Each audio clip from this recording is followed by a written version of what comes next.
Скопје град мој љубав лише, што ми расуте сни. Вечно ке ја сакам, госта ја своја, Скопје граде ми.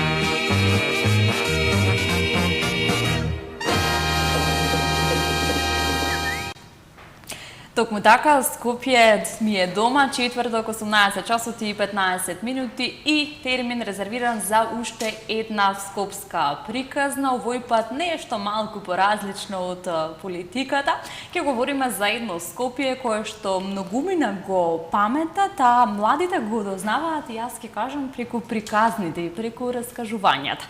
Токму преку тие приказни и раскажувања, вечерва ќе пробаме да ви го доближиме она Скопје од дури од 1928 година па се наваму, од човек кој што растел заедно со градот, кој што бил обкружен со многу култни ликови и места кои што до ден денес се обележи на главниот град. Нема да должам јас многу во најавата, ќе си го поздравам мојот гостин и соговорник вечерва, господин Бојан Цветановски. Ве потпишавме како економски аналитичар, меѓутоа многу повеќе од тоа, стар скопјанец, дебар малец, човек кој што, како што кажав, растел навистина со растењето на главниот град. Многу ви благодарам што сте дел од Скопје ми е дома, што ја прифативте на прва мојата покана и што токму за Скопје ќе говориме во Скопје ми е дома. Како сте? Добро вечер, Вики. Фала на поканата. Баш ми е драго што сум гостин на тема Скопје и се надевам ќе имаме интересна дискусија. Така и јас се надевам ќе започнеме од онаму каде што е можеби поодамнешно 1928 година и Дадија, новогодишното оро, сето она кое што можеби малкумина го паметат и знаат денес, но ете, јас би сакала да им го доближиме на сите кои можеби Скопје им е омилена тема. Приказната околу култната и Дадија, јас би од таму. Така, да.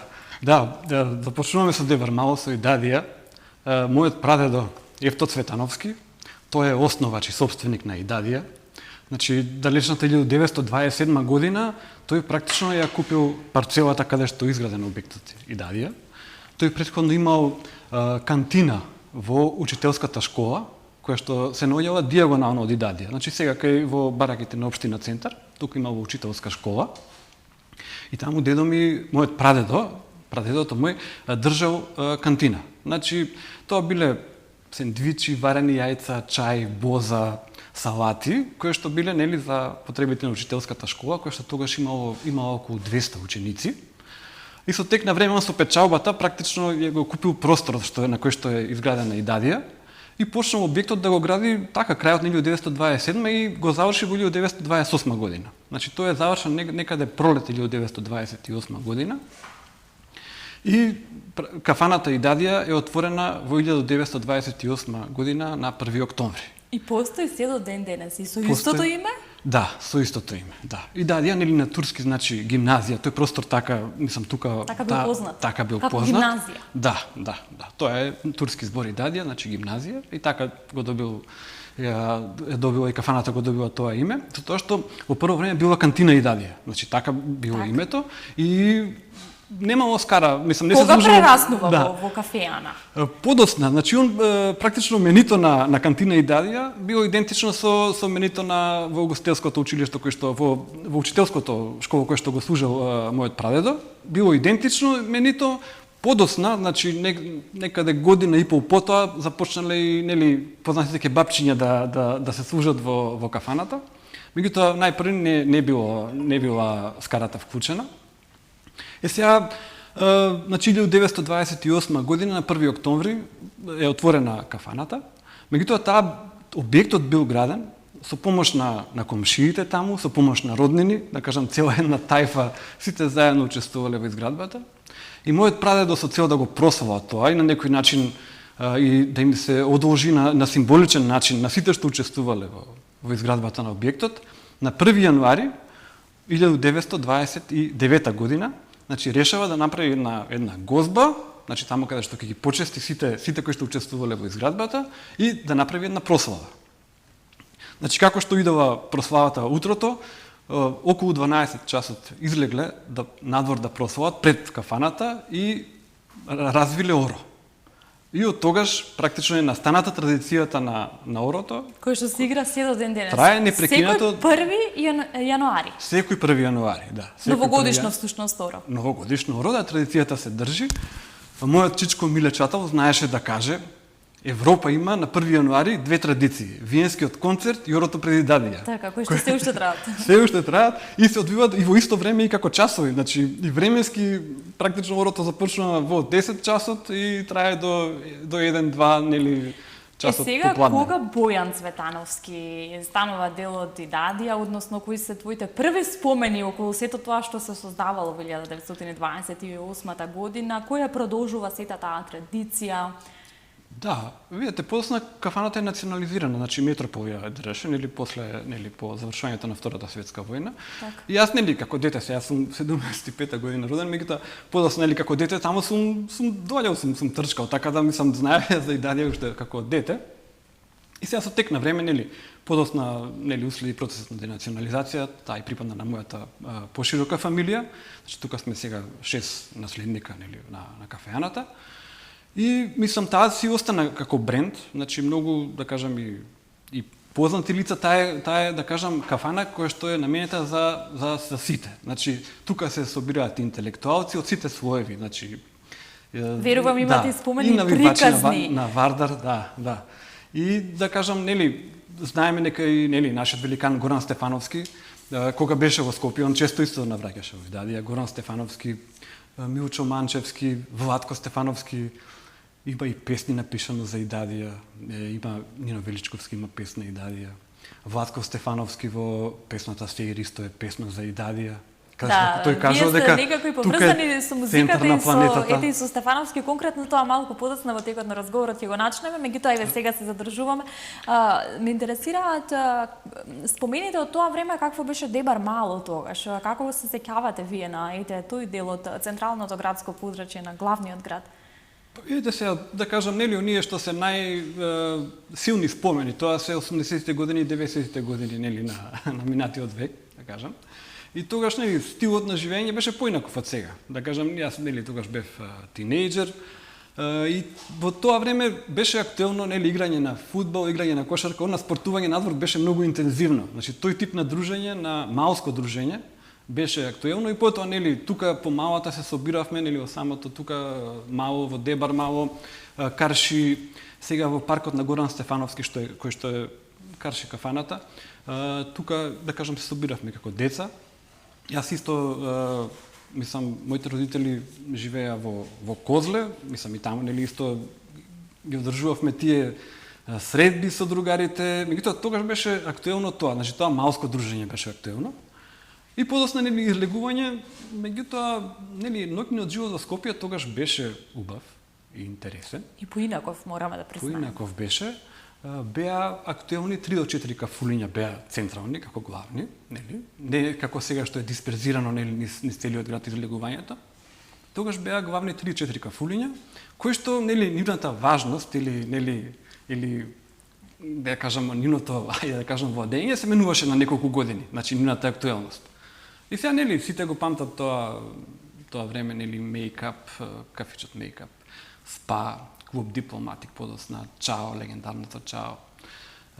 Така да и вообичаено, нели, за викенди се излегуваше и таму беше гужва, на некој начин се правеше вид на корзо пред тие кафулиња.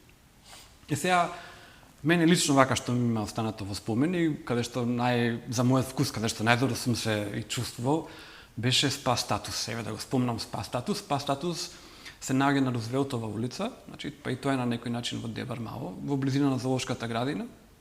Некако беше најинтересно, самата негова конфигурација беше најинтересно уредена и беше, да кажам, имаше музичка опрема, што мене тогаш ми беше многу важно, многу ми беше битно, беше избрана исто со вкус, значи во Спа Статус имаше тогаш звучници од брендот Bowers & Wilkins, кои што тогаш беа најдобри. Јас и до ден денес немам видел некој кафуле, да кажам, да стави такви звучници во како озвучување. Музика пушташе DJ Антонио Джон. Исто многу со вкус пушташе музика. Мислам, тие групи како U2, како Depeche Mode, како Queen, Па и Pink Floyd знаеше да пушти нешто, таков тип на музика се пушташе и да кажам таму на вистина се чувствува на... Ете, јас повторно ќе се вратам на кафаните, на тој боемски живот. Живее ли тој боемски живот денес низ Скопје? Има ли боеми во главниот град? Колку се измениле работите досега? Има навистина многу кафеани. Да. Нема колку тогаш што имало, како што кажавте и вие, се знаело кои се местата каде што се оди, меѓутоа еве денес. Видете, јас мислам дека има и денес. Има и денес. Сега Колку се живее тој боемски живот од старото Скопје? Јас мислам дека да. Мислам дека да, нели Дебармало е актуелно. Мислам да има и голем број на кафеани, ресторани. Така да мислам дека да и може нели има и сега избор. Нели може да се оди на живи настапи, има прилично живи настапи, да кажам, на групи по кафеаните, по рестораните. И мислам дека духот е одржан од тој поглед на Скопје, особено на Дебармало, нели боемските улици што се двете, да. Кажете ми за традиционалното новогодишно оро што се игра секој 1 јануари, се собираат ли тука од малата луѓе, го негуваат ли се уште? Да, значи орото е, мислам, многу посетено, значи многу е посетено и многу е весело. Секоја година бираме кум, значи кој ќе биде кум на орото, кој што треба да донесе погача, нели, да донесе ракија. И тука се служи туршија и така, весело е, значи, со традиционални македонски песни се прославува. И во 12 часот излегуваме надвор пред самата идадија, значи како што била традицијата, како што прадедото Ефто направил, така исто идентично и сега задржана таа форма и пред самата кафеана се врти тоа новогодишно оро. Така да се држи, мислам, традицијата е комплетно одржана, еве сега уште малку и 100 години, нели, ќе славиме. Тоа ќе биде практично преодот од, нели, 28 кон 29 година, тогаш ќе биде 100 годишнината од орото. Тоа мислам дури и во времето на короната со оние протоколи надвор го одржавме, значи го одбележувавте на некој начин, така. Да. Бојан, професионално човек кој што се занимава со бројки, со финанси, со анализи, меѓутоа приватно сепак несомнено и не случајно зборувате за музиката, за плочите, за концертите, како тоа ве поврзува со сето она кое што го говоревте досега и што значи тоа, колекционер? Да. Па видите, тоа време, нели, како што кажав, крајот на 80-тите и почетокот на 90-тите години, тие друштва што се собиравме, малски дружби, па и подоцна, нели, во кафолињата, беа одбележани со разговор за музика. Значи, тогаш беше модерно да се слуша радио. Значи, јас слушав радио интензивно, особено македонското радио. Имаше 3 емисии кои што така ги обожував да кажам: Рок подиум на Аритон Крлију, Диско селектор на Драган Костич и Албатрос, емисијата Албатрос, која што Сузана Стефановска го водеше. Тоа беше емисија за еврегрин музика, рок подиум за рок, нели, ја знаеме Драган Костич пушташе музика од повеќе жанрови. Значи слушавме радио и после тоа го прераскажувавме помеѓу себе друштвото, другарите, и со тек на време почнавме да купуваме и плочи, подоцна се појави CD-то како формат. Меѓутоа тогаш до музика се доаѓаше малку и, да кажам, и потешко. Потешко може би, денес кога се ни е на еден клик достапно. Така, тогаш имаше продавници на Југотон, имаше продавница на ПГ РТБ, кој што се наоѓа во градскиот трговски центар. Колку беше лесно да се дојде до музиката тогаш? Тие плочи што беа таму достапни, веднаш ги купувавме, меѓутоа ние тогаш развивавме вкус, сакавме и нешто повеќе. Па подоцна се отворија исто продавници и цедетеки, каде што можевме да нарачаме одреден албум кој што го сакаме. И се чекаше, да кажам, месец-два од Лондон, значи нарачката да дојде од Лондон. И се чекаше, едностоп одевме прашувавме кога ќе дојде, и тоа беше вистински возбуда, восхитување, кога ќе дојде беше, да кажам, нарачката беше вистински празник, имаше редови, се чека за да се купи некој одреден музички албум.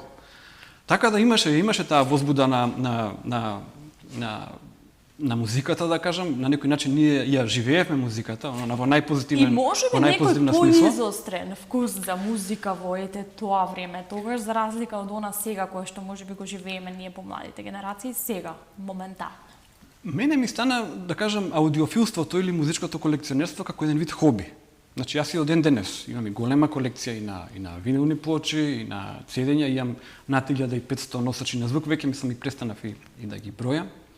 Сега со текот на годините нели почнав да одам на концерти, на Скопскиот джез фестивал, на повеќе концерти нели на интернационални звезди, со некои стапив и во контакт, да кажам, можам гордо да кажам дека со Дейвид Пејдж, со Стивен Лукатер од групата Тото, имам контакт, одржувам контакт, тука кога беа во Скопје, со нив имав убава дружба.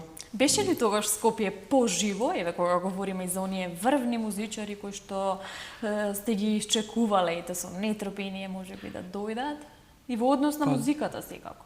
Да, видете, во Скопје секогаш доаѓале познати музички звезди. Значи, на некој начин, еве да кажам, Скопскиот джез фестивал, во тие години, 90-те години, практично кремот на джезот доаѓаше во Скопје. Например, еден Ауди Мелва, со кого што исто, да кажам, имам фотографија, исто сум бил во друштво со него тука кога бил, значи, тој е еден од најдобрите джез гитаристи на сите времења. Нели, он е познат по неговата фузија на латино звуците со джезот. Тој беше гостин во Скопје неколку пати, беше и во Охрид, и Херби Хенкок, потоа и Биби Кинг имаше дојдено нели како блуз гитарист во Скопје, имаше звезди, мислам, кои што доаѓа и денес доаѓаат, еве сега. Да, тука сакам да направиме една паралела на концертите тогаш, концертите денес и таа понуда која што ја дава главниот град, конкретно ете за музиката, бидејќи несомнено сте запознаен со таа тема. Има ли денес што да понуди Скопје? Има, јас мислам, да. Има, нели, оваа година Deep Purple, Duran Duran. Има. Значи, доаѓаат. Сега, да кажам, и во светот, се уште се актуелни тие звезди од 80-ти и 90-ти години. Веројатно затоа што, можеби, еве и светската музика, глобалната музика, нема некоја нова група, да кажам, или некој нов музичар кој што ќе остане доволно силен впечаток. Меѓутоа, групите како Simple Minds, како U2, како еве Duran Duran, Deep Purple, тие се уште се активни и одржуваат концерти. Еве Simple Minds беа во Скопје 2 пати, мислам, држаа изворен концерт и така да, Скопје има што да понуди, мислам, на тој план. Меѓутоа, од друга страна, некако таа понуда како да е малку измешана со она кое што ни се случува денес и кое што можеби го бараат и другиве помлади генерации. Времењата се изменети секако, изменете и главниот град. Па добро, да, видете, сега да, мислам, има навлегување на други жанрови на музика, нели има некои поквалитетни, некои понеквалитетни, меѓутоа јас моето мислење е дека она што е, нели, музика, добра музика, таа не застарува. И мислам дека, значи, можеби е прашање на достапност, нели, помладите генерации колку им е достапна или можеби треба да знаат каде да бараат за да најдат на вистинска, да кажам, музика или колку не е развиена музичката култура, можеби.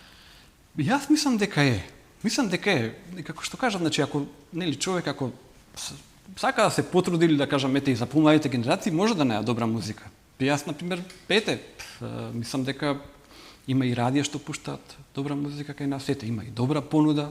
Сега, нели, прашање на изборот и прашање, нели, на самата волја да се... Така, и за вкусовите не се расправа. Од друга страна, секој си слуша она кое што му се допаѓа. Да, има и македонска музика квалитетна, мислам, тоа несомнено. Дефинитивно, јас сум секогаш сапел да се слуша и да се поддржува македонската музика, квалитетната македонска музика и сите македонски уметници кои што навистина се трудат, а ги имаме денес, ќе се сложам за тоа.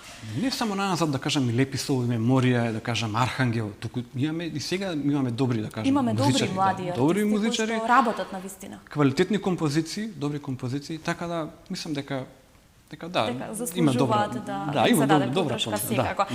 Сега кажавме за овој приватниот дел, можеби и хобито ваше, меѓутоа ете за професионалниот аспект, односно за анализите, за бројките, за економската сфера и како сето тоа го поврзувате со делувањето во општеството во главниот град.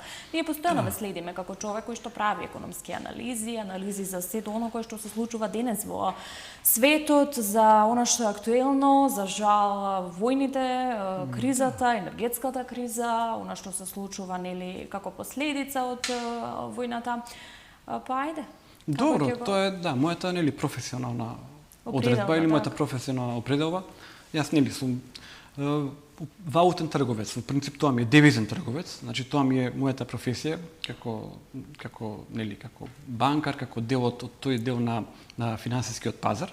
Значи бев председател на АЦИ Македонија. Тоа е здружение на девизни трговци на нашата држава. Така. Сдруженијето постои веќе 30 на години. Јас бев председател во 2 мандати, значи тоа беше 6 години пред некој, значи тоа беше од 2017 до 2023. Сега сум член на извршниот одбор. И тука, нели, тоа практично тоа сдружение е формирано на иницијатива на Народната банка, нашата Народна банка. И во него членуваат сите девизни трговци од финансиските институции на државата. Што е целта? Целта е едукација и размена на знаење. Бидејќи оваа професија е динамична. Значи, динамична е, знаеме, и валутните берзи, па и берзите на акции, и на хартија од вредност, секојдневно доживуваат промени, имаме движења, значи, нели, нагоре, надолу, трендови, тргувања во опсек, и затоа таа размена, ефикасна размена на информации е важна и битна, и таа едукација. Колку скопјани се финансиски едуцирани?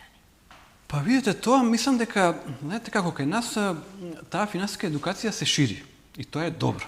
Значи, тоа е имам добро. представа дека, извинете што ве прекинувам, дека се повеќе онаа финансиска свест веќе ја стекнуваме. Посебно младите генерации, тие навистина сакаат да се финансиски едуцирани. Така е, значи, за да човек да инвестира, нели, како приватно лице, да кажам, нели, како лична одлука, има повеќе избори денес. Значи може да се одреди да инвестира во некои фондови, ако планира да не ја следи активно инвестицијата или активно да не одлучува, туку други да одлучуваат, нели, за него, луѓе кои што се за тоа соодветно длабински едуцирани.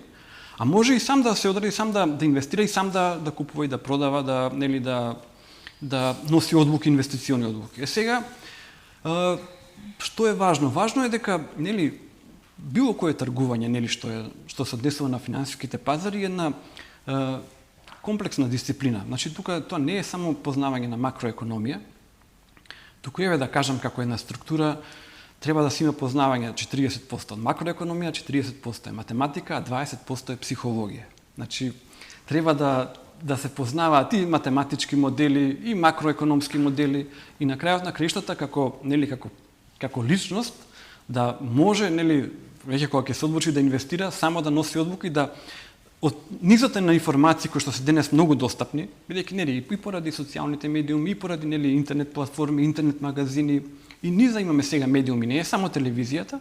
Да. Тука ќе треба, нели, самиот приватен инвеститор да одлучи што е тоа што му е прифатливо, што е тоа што е вистина, што можеби ќе биде резервиран и така. Од моето скромно знаење на оваа тема, јас чинам дека се повеќе луѓе денес се одлучуваат да инвестираат. Да, така е. Тоа е така добро. Да, добро е, значи има и тоа покажува една позитивна нагорна линија ете во тој дел. Да, и законски е возможно сега да се инвестира и во странство, така да мислам има сега со развојот на интернетот има и оние што се интернет платформи, нели, каде што тргувањето може да се одвива, нели, на буквално на еден клик, со купување и продавање. И мислам многу е олеснета тој пристап до светските берзи. Бидејќи порано, да кажам, тоа се одвиваше по телефон и, да кажам, пристап до тоа има само, нели, професионалците. Купувањето и продавањето се одвиваше по телефон, а сега е, значи може буквално дома со притисок на копче. Така и мислам сега моментално. Впрочем и се е веќе достапно и на еден клик. Па прометот на валутните пазари, дневниот промет, да кажам, од некои 2 трилиони кој што беше пред некои 10 на 15 години, сега е 10 трилиони долари дневно. Значи тоа е огромна цифра. Има дневен промет од 10 трилиони дневно. Значи се тргува 24/5 буквално, значи како што Европа, потоа затвора Европа, па почнува Америка, па Азија и така. Овие бројките, микро и макроекономијата, ќе ви ги оставиме вам да си ги знаете и работите, а ние ќе се вратиме повторно на Скопје. Колку бојан вам Скопје вие дома, како го чувствувате главниот град денес? Работите, творите, создавате овде вие семејството, овде вие фамилијата. Колку вам Скопје вие дома? Па Скопје ми е вистинска дома, тоа. Не сум помислил никогаш да се одселам од Скопје. Мислам така да, ете, јас уживам и живеам, да кажам, во Дебар Мало, исто и во претходното Мало, во старото Мало, во Козле. Значи, што ви е по-свое? Што го чувствувате за по-свое, Козле или Дебар Мало кога и двете мала имаат убавини, мислам. Сега нели нормално човек кога е пораснат. Кај го минувавте детството? Детството, значи моите родители живеат во Козле, значи таму највеќе, Таму ви сте а првите. бабите и дедовците ми се, нели, во Идадија, таму живеа баба ми, дедо ми, исто и другите баби и Значи дедо. поделено исто. сепак и таму сте Да. сте си растеле. Апсолутно, Какви да. спомени носите од главниот град? Пак верувам поврзани со Дебар Мало, меѓутоа ајте, верувам дека имате и некои култни места, обележја на Скопје кои што се провлекуваат низ сите тие спомени од. Па видите сега, тоа се прекрасни спомени, да кажам. Тоа, нели, она битно, важен спомен е тоа дружење. Да кажам, многу беше распространето дружењето и беше интензивно. Навистина, не беше сега, например, како сега, што е договарањето по телефон, па кое време ќе се договорат, нели, помладите, па дали можат, дали не можат. Тогаш се доаѓаше на вратата од домот и се звонеше и се повикуваше, ајде, одиме надвор да се дружиме и така. Дружбата беше многу интензивна и тоа претежно на спорт. Значи, сите имавме ние некои идоли. Тогаш ни беше Дарко Панчев идол, да кажам, нели? Потоа Мајкл Џордан, кога почна утакмиците да се даваат од НБА на телевизија, кога почна преносите, кога почна постепено, Мајкл Џордан ни беше како некој супер херој, да кажам. Тие кошеви што ги даваше екзибиции. Така да тоа сето тоа ние го доживувавме, го коментиравме и пробувавме да го имитираме сега во спортот. Така да тие спомени мислам, но таа дружба што беше, и таа беше широка дружба, значи тоа беа големи друштва, беа и имаше сега најсвежо општина Центар одржа едно налик корзо на корзата што се случувале порано Центарско корзо како некој проект што нам беше во делот културната понуда на општината. Па и тоа е убаво да се случува и да се потсетат можеби оние генерации кои што не паметат такви времења. Да, добро таа иницијатива е, да. Сведочите вие за корзата што се случувале, за таквите запознавања тогаш? Да, па видите сега, некојаш, например, кога ќе прошетам во тие делови тука што се на Партизанска околу Силбо и тоа, понекогаш има, да кажам, таму се собираат млади, ми наликува на корза. Таму верувам дека било живо од секогаш околу. Да. Така да имаат и сега, да кажам, помладите си имаат одредени места на собирање или ке млечниот ресторан исто сега во Капештец. Со малку поинаков начин, меѓутоа тоа е тоа. Така делува, како корзо делува, да. Така, со истиот дух претпоставуваме. Сега Скопје нуди многу места, многу култни одбележја, Стара Скопска чаршија, Кале, кој што се реставрира секако, Матка, верувам дека се ги посетувате, дека исто со фамилијата се ги полните батериите таму. Имате ли водно, да. Така, верувам дека и на водно. Имате ли така омилени места за прошетка во главниот град, за полнење батерии? Па омилено место, па тие ми се омилени места, кој што кажеш, јас из Дебар Мало знам да прошетам често, значи како кој имам потреба некој. Колку е сменето Дебар Мало? Колку е останат оној автентичен жив дух на селбата? Па видите, сега некои делови се поурбанизирани, да кажам, односно тоа што беа претходно. Меѓутоа тој дел што е округот тука, нели околу Идадија, тука паркот на Горан Стефановски, Ван Гог кафичот, нели кој што кафулето кој што исто сега и правеше 40 години. Тие се останати автентични. И тука тој дух мислам си живее тој дух. Постојано истиот. Така, да, тука може, среќавам и пријатели кои што, без да сме договорени се среќаваме. Јас велам дека тој дел од Скопје мене многу ме потсеќа на нешто поразлично, нешто што не го нудат другите околни населби и општини во градот. Ми има некоја друга енергија. Тој дел на Дебар Мало тука околу. Да, апсолутно, мислам секогаш имам И се чувствува тоа, тој автентичен можеби дух и на самите овие места кои што обстојуваат повеќе од 40 на години. Така. Тука, нели, да, и обично тие дебармалски разговори за фудбал, за нели. Сега тоа е убавото. Бојана, што му недостига според вас денес на Скопје? Што е клучно, најсвежо и најбрзо да се реши? Има некои горливи проблеми кои што скоро сите гости овде што ми поминувале се провлекувале како теми. ЈСП, градскиот превоз, кој за чистотата се жали, мислам, сите нам не засега тоа.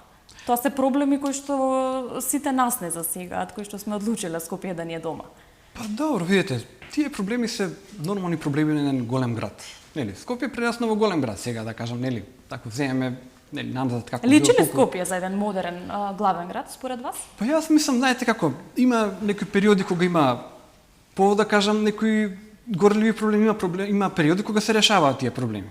Така да, у суштина, мислам дека како и секој, нели, голем град, Скопје си има некои фази на развој. И тоа, нели, тие си течат нормално. Сега, што Што би можело? Па, може би урбанизацијата роди персонален простор, што го викаат американците personal space, да кажам, или личен простор, може би малку се стеснува, со нови објекти и така натаму. Меѓутоа сепак мислам дека тоа е нормална фаза од развој на еден град. Сега времињата не се како порано се менуваат, сега се мислам по современи текови. Да, градот комплетно ја смени својата слика, еве и во позадина ни оди веќе и дрон во соработка со Македонија на дланка секако. Урбанизацијата, бетонизацијата, како што многу мина сакаат да ја кажат, колку вие сте за оваа слика што денес ја гледаме?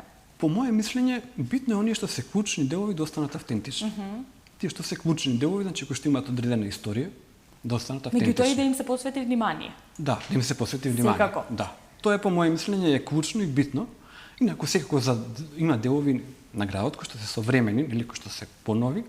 Нормално е тука да имаме и современи објекти, нов тип на урбанизација и така натаму, кои што ги носат со себе сите нови и предности и проблеми. Затоа што има и предности, има нови објекти убави. Несомнено ми се врзува прашањето кога говориме за урбанизацијата и бетонизацијата, за она што се случува во Дебар мало, обичниот човек можеби се повеќе се жали, можеби пренатрупаноста со градбите, со зградите.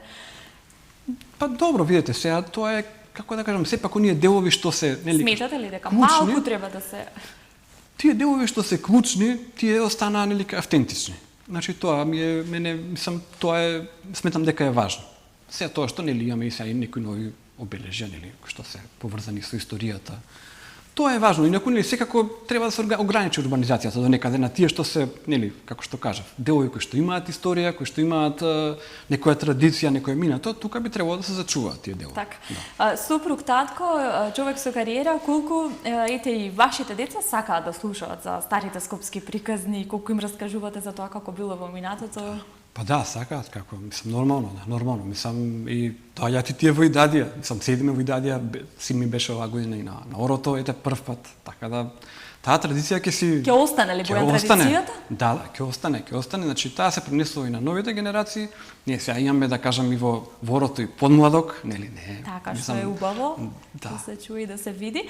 Може би е малку рано, но јас ќе прашам, се планирали нешто околу 100 годишнината одбележувањето? Може би нешто, некоја поголема манифестација која што ќе приредите? Да. Планираме да бидат, да кажеме, сите автентични дебармалци ќе бидат, повикани на некој начин, пронајдени ако се некаде во некој друг дел на Скопје или ако се во некој друг дел на светот, со, да кажем, луѓе што се... доаѓаат ли други луѓе, например, од околните и населби? Да, доаѓаат. Орото е отворено за сите, тоа е, Дебар мал скоро, меѓутоа добре дојдени се сите од целото Скопје, па и од цела Македонија, апсолутно, да. Апсолутно, тоа, и ни е драго, тоа е сепак еден вид на наша македонска веселба. Како што кажав, 1 јануари има, две традиции, виенскиот концерт и Орото пред Идадија. Тоа е, голема чест е. Така да, верувам дека традицијата ќе продолжи, дека ќе ја пренесете и на вашите деца и дека тоа нема да застане само на 100 години Идадија, 100 години од традиционалното новогодишно оро кое што се игра токму во Дебар мало. Полека ќе заокружуваме, можеби со некоја порака до сите скопјани кои ќе го погледнат ова ваше излагање и ова стара скопска приказна за едно култно обележје во градот. Па пораката е едноставно да си ги одржуваме нашите традиции. Значи да ги одржуваме. Тоа е, да кажам, пораката. Да си го сакаме градот и може почесто да говориме. Да си ги почитуваме традициите, да се почитуваме меѓу себе во еден позитивен, добар дух. Тоа е, да кажам. Многу ви благодарам за ова гостување. Јас на вистина уживав да ги слушнам и можеби овие нови работи кои што јас вечерва ги дознав од вас, посакувам да ја продолжите секако традицијата и со Идадија и со она оро кое што е традиционално и познато токму за Дебар мало. Бојан, ви посакувам многу успехи во кариерата. Посакувам многу здравје и вам и на вашето семејство и секако уште еднаш благодарност што преку Скопје ми е дома ја раскажавме оваа стара скопска традиционална приказна. Благодарам на поканата уште еднаш и чест ми беше. Ви благодарам уште еднаш. Ви благодарам и вам, почитувани гледачи. Раскажуваме една, можеби постара скопска приказна за која што помладите генерации, верувам дека ќе им биде интересна и дека токму за прв пат може и вечерва ќе ги слушнат сите овие работи кои што датираат од многу одамна, од пред можеби 100 години. Во 1928 година се отвора Идадија како една од култните кафеани кои што се уште постојат во централното градско подрачје во познатата населба Дебар Мало. Овие се стари приказни за главниот град кои што многу е важно оние кои што ги паметат и на кои што им се пренесувани да продолжат да ги раскажуваат и ете сите на некој начин да се соживееме со она со кое што се соочувал и кое што е важно обележие за Скопје како главен град и како дом на сите нам кои што сме одлучиле да живееме, делуваме токму овде. Ви благодарам многу, се гледаме наредниот четврток во истиот термин на Вистинска телевизија. До тогаш, довидување. Таму е Скопје, град мој љубав лише, што ми расте сни. Вечно ќе ја